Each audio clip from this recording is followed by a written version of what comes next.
I finished this big bad observation deck last month and then it started snowing, but now it got warm again, the snow all melted off, and I can move into phase 2 of turning this observation deck into a high-tech, sensorific experience. I have got sensors galore. I am so excited to get this going. This is the Bird Weather PUC. It listens to birds chirping and uses AI to detect what kind of bird it was. This one is my Flight Radar Raspberry Pi setup, which detects airplanes and helicopters flying over. And this one right here, of course, is a pan tilt zoom PTZ camera, but it also has tracking. So when it detects a pet, AKA a bear or some other critter walking by, it should be able to track it down the trail. So let me show you how I'm gonna do this out here in the middle of nowhere and show you how you could do this in your backyard much easier than I'm doing it. First and foremost, we're gonna need power out here in the middle of nowhere, and luckily I have a really nice Bluetti portable power station that's been up here in this box for about a month now, maybe 2 months, and it still has 81% charge, which just blows me away. It went into hibernation really nicely. I'm gonna use my nice and janky solar panel setup here to get power into the power station, because we're gonna be using a decent amount of power all day, every day with this setup. Eventually, when the road dries out and I can drive my van back up here, I'm gonna swap these solar panels out for a couple of nice ones. I'm also gonna get some cross bracing on the deck, a couple other random things that I need to fix, but it's gonna be a few months until that's possible. All right, let's plug the panels in, see if there's any juice right now. It's pretty overcast. 25 watts doesn't seem like much, but we are not going to be using that much power.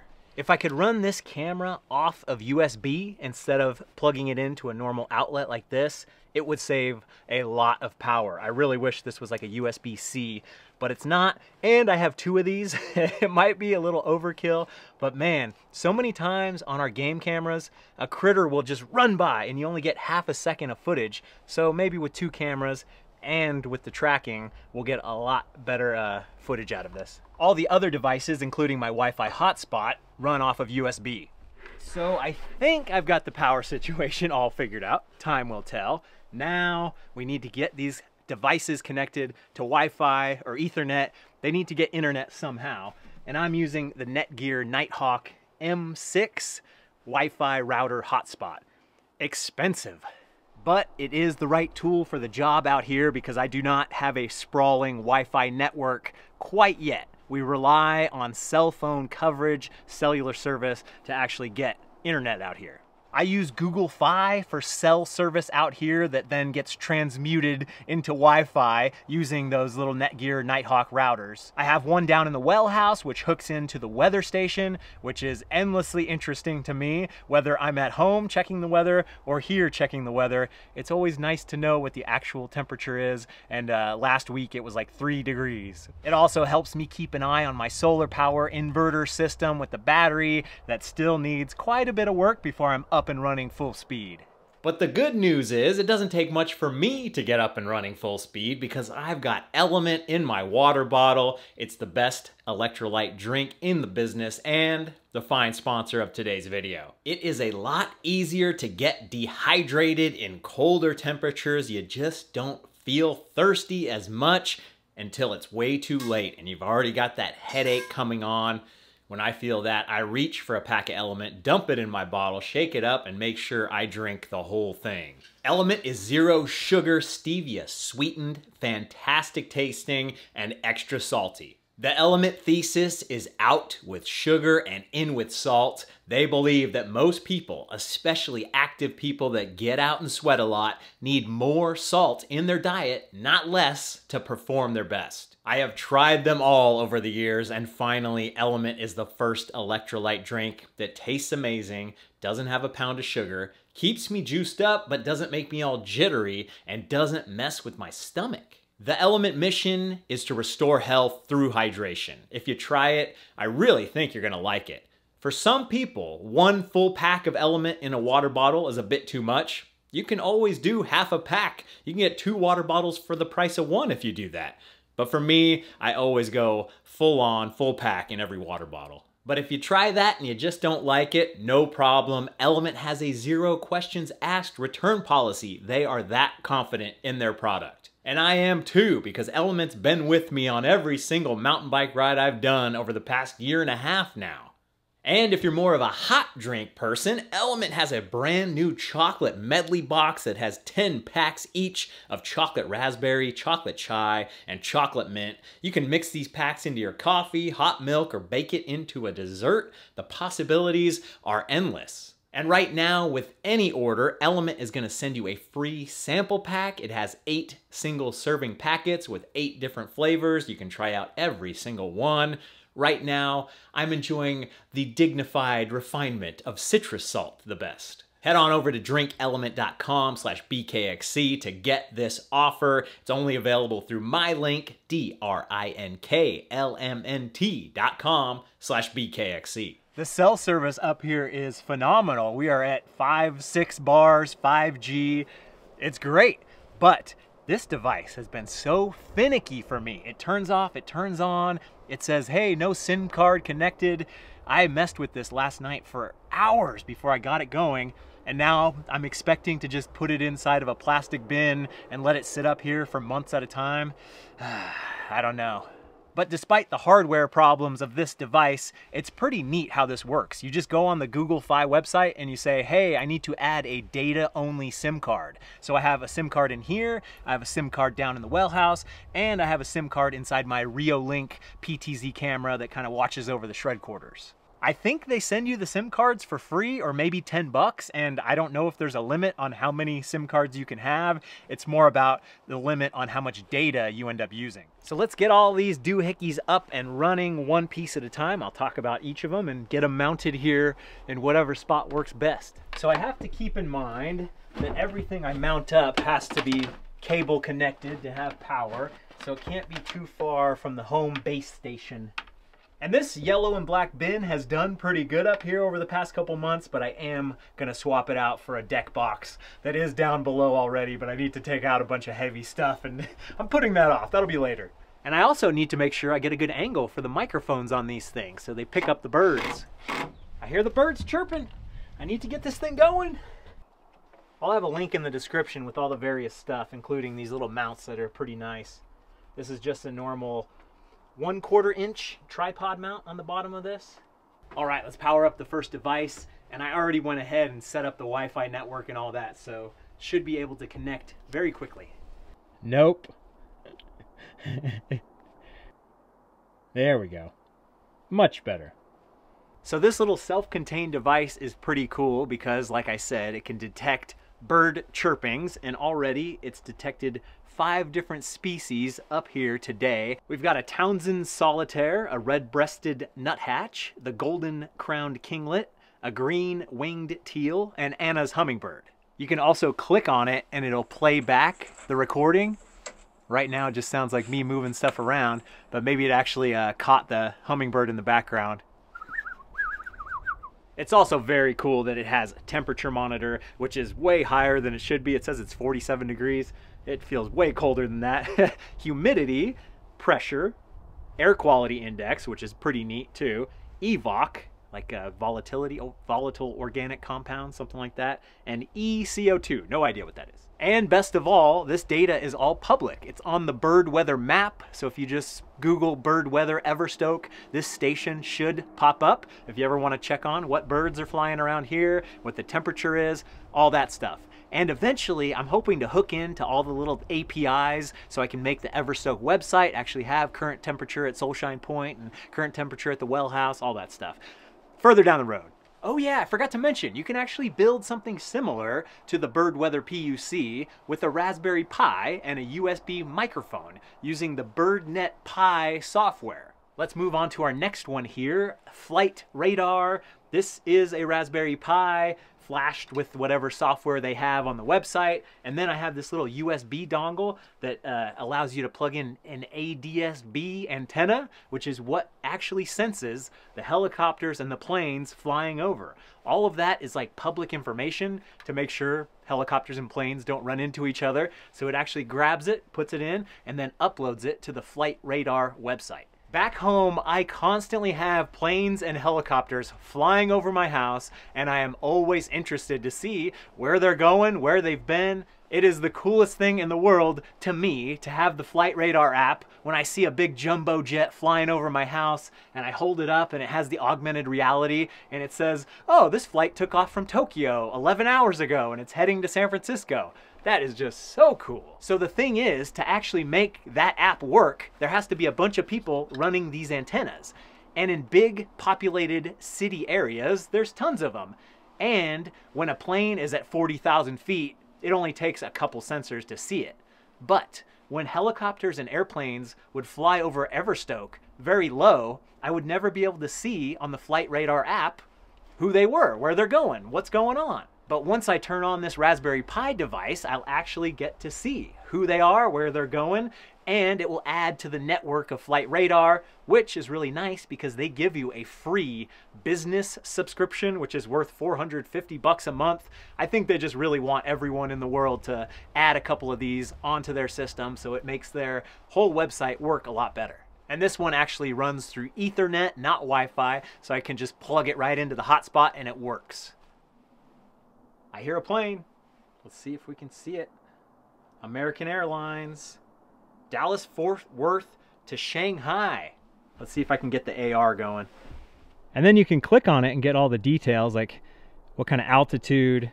They took off 3 hours ago, arriving in 12 hours, 35,000 feet, 539 miles an hour. Come on, how cool is that? And just to be clear, anyone can download the Flight Radar app and look at the map, look at the augmented reality. That's not something you need with the Raspberry Pi device. I'm doing the sensor thingamabob to add more planes to the map. So now let's get the tracking cameras set up. I was very excited about these yesterday, but then last night when I actually tried to set them up, man, Reolink is just not great at all. The software is so finicky. Both of them were equally as hard to set up. They both had weird errors and I had to restart over and over. I don't know what the heck is going on. I got these on sale for 130 bucks each, where normally I think they're 180 bucks. So, I don't know. No. Got it. Oh, man. Need the extension. Oh, I gotta hike back down. Okay, I did not end up needing the extension. I had some screws up here that worked just fine. I've got them installed on each side, port and starboard. Let's get them going. Cable management is a problem though. I'll get that fixed later. So we all hate how these big clunky wall warts get in the way of everything. And if you get one thing out of this video, I hope it's that you can find some nice little mini extension cords like this. I have them all over my house to mitigate the awfulness of these things, so you can actually plug in a bunch of things, yeah, easily. So I just did a good run and gun test. I was running back and forth and it actually was tracking me pretty good at a pretty good clip. The one thing that I'm not so sure about is I almost need like a default position for the cameras. The left camera should always be looking that way if there's nothing detected, and the right camera should be looking this way over here if there's nothing detected, because right now they're both looking this way. So if something's coming up from that side, you're not gonna get it. I want full coverage. And you see how this one's getting blocked by the wood here. I saw in the settings that I can set that it should only go so far before it gets blocked, but I don't know. If it's a good animal sighting, who cares if it's a little blocked? The power station has held perfectly at 81%. It says it has 99.9 hours of runtime. I kind of don't believe it, but time will tell. So the other piece of low-tech material that I've added to the observation deck is a salt lick here. I don't want to cross the Rubicon of feeding a bunch of animals out here, like that guy who feeds all the raccoons with the Costco hot dogs, but trying out a salt lick to see if a couple animals come by and lick it, I feel like that's good ethical territory. And I guess I should probably try it myself. Very salty. It is so nice to get out here and work during the winter. It's a little cold. It's not that bad at all. Last winter was crazy. I think it started snowing in November and it didn't stop till March. everything was covered the entire time. Now we got a lot of snow last week, but now it's all gone. So nice. And a little Everstoke update. I did get a new toilet installed yesterday. Me and my dad got it figured out. Holy moly. I used the RV antifreeze to try to keep it from freezing, but I use so much of it. It's like, how much am I gonna use every single time, every single night? But we're gonna roll with it. We're gonna see how it goes. So now the current mission is to take out all this mumbo jumbo inside this really nice deck box. This was the power system for the tiny house, and before that it was the power system for my van. It is still very, very capable, and I'm gonna use it somewhere at some point, but just not right now. And the reason I'm taking everything out is so I can use this deck box up at Solshine Point. It sheds the water way nicer, and I can run cables in and out of it without having to make it all janko. I always have a tough time remembering which terminal you're supposed to take off first or put on first when you're taking out a battery, putting in a new battery. Just looked it up and I came up with a little mental model. So when you're getting rid of a battery, you're taking it off and it needs to be negative first. So it's a negative experience. You've just had your battery die, you want to get rid of it. So when it's a negative experience, it's negative first. When you have a new battery, it's a positive experience. You just got something new, it's fresh, it's a positive first, positive experience. Okay, I'm ready to hike back up to the top and put this thing into the wheelbarrow and struggle all the way home. I also just got the email from Flight Radar saying your station is offline, bring it back. And then I went and checked, all the stuff is offline. I think it's the Wi-Fi hotspot. So we're 2 hours into this experiment and it's already falling apart. Upsy-daisy. All right, I got the deck box to the top and I'm happy to see that my Wi-Fi cameras are still working even though there is no Wi-Fi. They record to a memory card on board, so that's fine. If the Wi-Fi goes out, I'll still be able to see the animals passing by. It's just like the game cameras where I'll have to hike up here and fix everything to get it to work. Check this out, the power is still at 82%, so basically even Stevens all throughout the day, we gained 1%.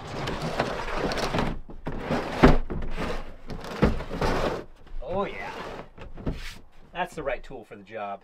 The router has gone back to being finicky and saying that there's no SIM card installed. Boo! I think this is going to be a bit of a tight squeeze with all these cords and cables hanging out, but I think it will work. Oh, heavy duty.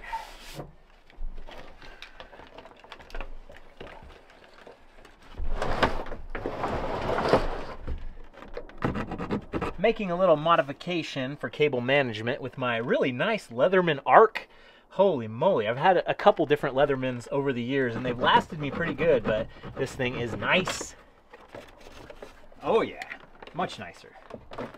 It lost the connection again. What is going on? I also got this plastic cable raceway to hide the cables, make it look a little bit nicer. Okay, so I'm very happy with how this came out. It's not as messy as I thought it would be. The front side is still messy. That'll be a TBD, fix the solar stuff, actually make it look nice. Actually, the hardest thing to figure out is how to make the ADS-B antenna stand up straight. So I need to get some double-sided tape or a piece of metal because it is actually magnetic to fix that. Still quite befuddled about the actual SIM card situation. Maybe I'll swap it out for the one that's down below and see what happens. Maybe it's actually physical damage with the SIM card and that's why it's acting weird. I will get the SIM card situation all figured out. This first draft of the high-tech observation deck at Solshine Point is absolutely fantastic. I'm so stoked to see what the cameras are gonna pick up, what the bird sensor is gonna pick up of the birds flying by, and then the plane sensor of the planes flying by. It's just all so good. Things are happening out here at Everstoke every day. I'm falling down the hill. Gotta be careful out here. There are also a lot of things going on over on Aaron's channel, MTBing Adventures, my partner in this whole 91 acres of off-grid land that we're turning into a mountain biker's paradise. If you haven't seen any of the Everstoke videos, go on back, see what we're building. It's gonna be amazing, especially amazing when we're not covered in snow and we can still build and dig and get things done. Okay, the sun's going down, it's getting chilly, gotta get back to camp, but I wanted to thank everyone who hopped on the Amazon wish list for Everstoke. Holy moly, we got paper towels and toilet paper and screws and water filters, tons of great stuff that we need out here to survive. Thank you everyone for contributing. I will keep that list updated. Thank you everyone who can hear my voice right now. You are making this dream possible. We're living it, we're doing it. Do me a favor. Go ride something new, go build something new, and maybe I'll see you on the trail.